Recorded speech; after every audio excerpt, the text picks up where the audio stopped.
এই ধরনের অঙ্কগুলো পরীক্ষায় খুব বেশি দেয়।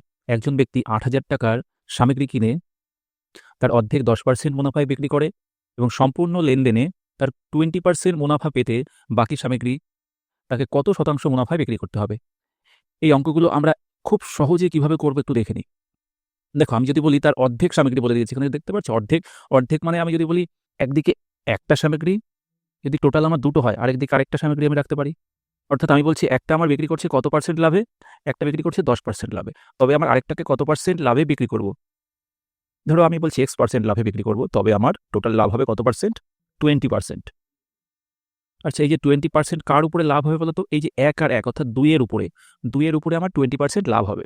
এই যে দেখছো এই দুটোকে না আমরা গুণ করে দেবো, তাহলে 10 অক্ষে 10 হবে, এদিকে যদি বলি x প্লাস x হবে, তাহলে এই দুটোকে যোগ করে দেওয়ার এপাশে 20 40 হয়ে যাবে। তাহলে বলবো আমার এই x এর মান কত রাখবো যাতে আমার 40% লাভ হয়? তাহলে আমরা বলবো x এর মান আমরা কত করবো? 30%। তাহলে আমাদের উত্তর হয়ে যাবে 30%।